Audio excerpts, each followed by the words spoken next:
guna barang pejabat, bawa balik bagi kat anak. Ataupun kita pergi travel, buat kerja, kita tipu claim. Selamat datang ke Siri Kepimpinan. Apabila kita dengar perkataan kepimpinan ataupun pemimpin, apa yang terbayang di fikiran kita? Mungkin ada orang fikir, oh, mimpin korup, mimpin kaki tipu, kaki sembang. Atau mungkin ada orang sangkaan-sangkaan lain, oh, mimpin ni pejuang, mimpin ni orang yang berkorban untuk orang lain. Ada banyak tanggapan-tanggapan yang kita ada dalam fikiran.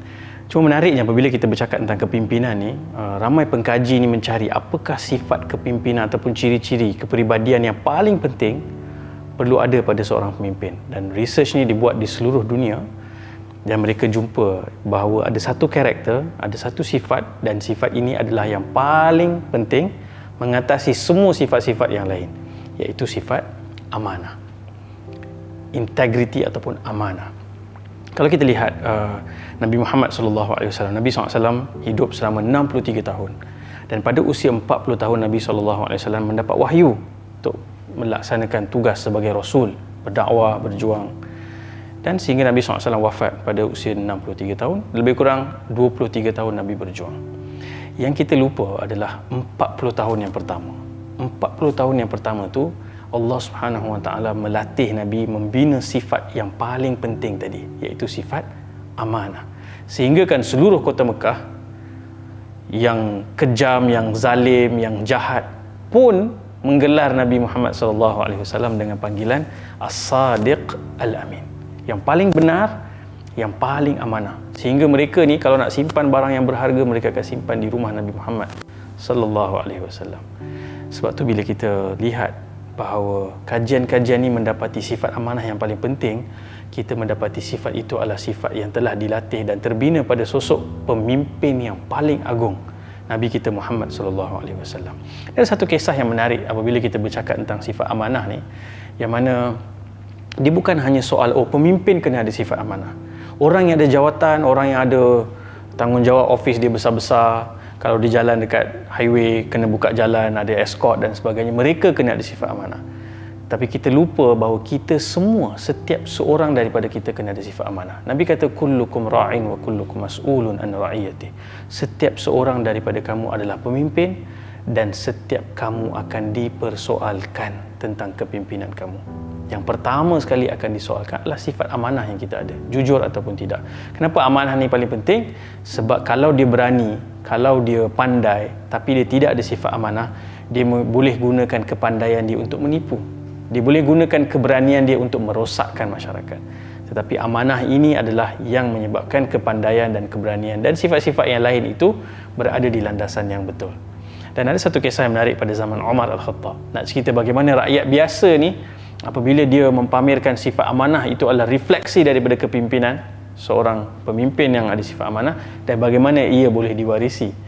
Satu hari Umar Al-Khattab keluar pada waktu malam. Umar ni cara dia memimpin, dia bukan hanya ada office hour, habis pagi masuk, clock in, lepas tu clock out, lepas tu dah habis. Pada waktu malam dia akan masuk ke lorong-lorong gelap, dia akan jalan pada waktu malam mencari kalau ada orang miskin yang tak ada makan. Dia akan tengok kalau ada gelendangan, tak ada tempat tidur, dia akan santuni orang-orang yang lemah dan susah di bawah kepimpinannya. Satu hari dia lalu kat satu depan rumah ni rumah penjual susu. Dia terdengar perbualan antara seorang ibu dengan anak. Waktu tu ekonomi tengah susah, ramai orang yang mula menipu. Dan misalnya dia menjual susu, mak dia bagi tahu dekat ibu dia, ibu tu bagi tahu dekat anak perempuan dia, masukkan air dalam susu ni, campurkan supaya susu jadi lagi banyak dan kita boleh jual dan sales kita lebih besar. Apabila mendengar cadangan ibu ni, anak perempuan ni bagi tahu dekat ibu dia, wahai ibu, kita tak boleh buat macam tu. Khalifah Umar tidak membenarkan. Tapi ibu dia kata, tapi kan ni malam-malam ni Umar mana dengar, Umar mana tahu, sedangkan Umar ada di sebalik dinding. Dan mendengar ibunya mencadangkan macam tu, anak dia kata, ibu, walaupun Umar tidak dengar, tetapi Tuhan Umar dengar. Dan itu ucapan yang begitu menusuk kalbu Umar Al-Khattab. Dan dibalik ke rumah, dibagi tahu pada anak lelaki dia, nama dia Asim. Dia kata, wahai anakku, aku dah jumpa calon isteri untuk kau, seorang wanita yang mempamerkan sifat amanah. Lalu keesokannya Umar Khattab pergi ketuk rumah tu, dan bayangkan perasaan ibu ni yang semalam duk cakap tipu je lah, Umar bukan tahu pun. Tiba-tiba Umar Khattab datang berdiri di depan pintu rumahnya dan meminang anak perempuannya kerana Umar begitu terpesona dengan sifat amanah yang ditunjukkan.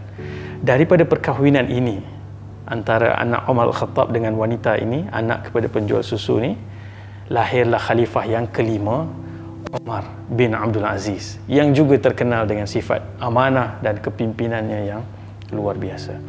Jadi kalau kita lihat dalam kehidupan seharian kita hari ini, kita semua ada watak-watak dan peranan sebagai pemimpin. Kalau kita suami, kita pemimpin kepada isteri. Kalau kita suami dan juga ayah, kita pemimpin dalam keluarga tu.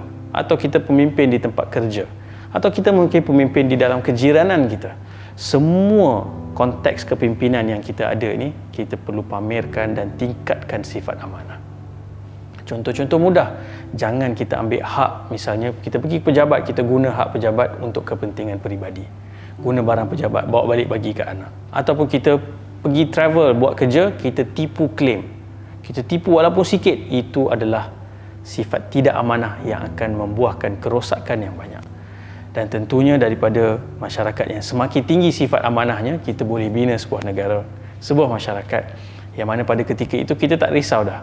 Kita nak pergi beli barang kat pasar, kita tak risau orang akan tipu kita, kita tahu orang akan bersifat amanah. Jadi sama-sama kita semarakkan, kita bina karakter ini supaya kita menjadi orang-orang yang amanah, seterusnya menjadikan kita memiliki ciri kepimpinan yang paling penting dan paling agung.